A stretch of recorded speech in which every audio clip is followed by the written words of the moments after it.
ಬಂದಿರೋ ಆಧಾರದ ಮೇಲೆ ನಾವು ಇವಾಗ ಅರೆಸ್ಟ್ ಮಾಡಿರೋದು. ಅದರಲ್ಲಿ ಅವ್ರು ಹೇಳಿ ಯಾರು ಕೂಗಿದ್ದಾರೆ ಅಂತ ಹೇಳಿಲ್ಲ, ಅವರು ಇಂಥವ್ರೇ ಕೂಗಿದ್ದಾರೆ ಅಂತ.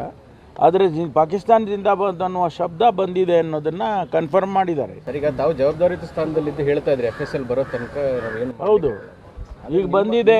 ಸಹೋದ್ಯೋಗಿಗಳು ಕ್ಲೀನ್ ಚಿಟ್ ಕೊಟ್ಟರು. ಅಲ್ಲ, ಅವ್ರು ಏನಾರ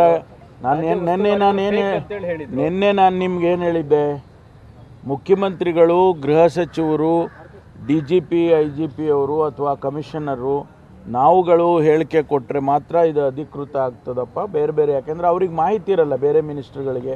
ನೀವೇನೋ ಕೇಳ್ತೀರಾ ಅಂದಾಗ ಅವ್ರೇನಾದರೂ ಪ್ರತಿಕ್ರಿಯೆ ಮಾಡಿರ್ತಾರೆ. ಆದರೆ ಅಧಿಕೃತವಾಗಿ ನಮಗೆ ಮಾಹಿತಿ ಇರುತ್ತೆ, ಅದಕ್ಕೋಸ್ಕರ ನಾವು ಹೇಳ್ತೀವಿ. ನಾವು ಹೇಳೋದು ಅಧಿಕೃತ ಅಂತ ಹೇಳಿದ್ದೇನೆ. ಅದರಿಂದ ಅವ್ರು ಹೇಳಿದರು, ಹೌದು ಪಾಸಿಂಗ್ ರೆಫರೆನ್ಸ್ ಏನೋ ಹೇಳಿರ್ತಾರೆ. ಆದರೆ ನಾವು ಅಧಿಕೃತವಾಗಿ ಇವತ್ತು ಹೇಳಿದ್ದೇವೆ, ಕ್ರಮ ತಗೊಂಡಿದ್ದೇವೆ. ಇದು ಅಧಿಕೃತ.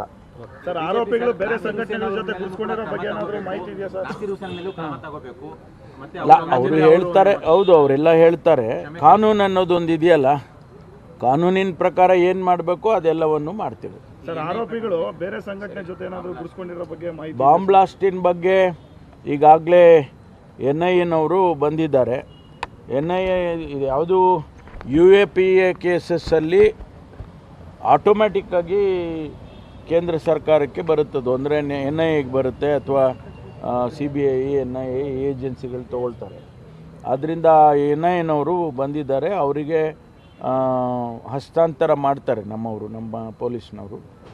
ಮತ್ತು ಜೊತೆಗೆ ಇವರು ಇಬ್ಬರು ಸೇರಿಕೊಂಡು ಇನ್ವೆಸ್ಟಿಗೇಷನ್ ಮುಂದುವರಿಸಬೇಕು ಅಂತ CCB ಮತ್ತು NIA ಇಬ್ಬರು ಕೂಡ ಜಂಟಿಯಾಗೆ ಇನ್ವೆಸ್ಟಿಗೇಷನ್ ಮಾಡ್ತಾರೆ.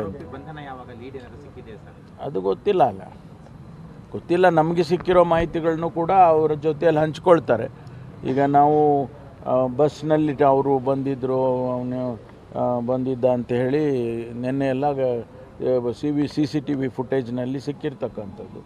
ಈಗಾಗಲೇ ಸುಮಾರು 100 ಬಸ್ಗಳನ್ನು ಚೆಕ್ ಮಾಡಿದ್ದಾರೆ.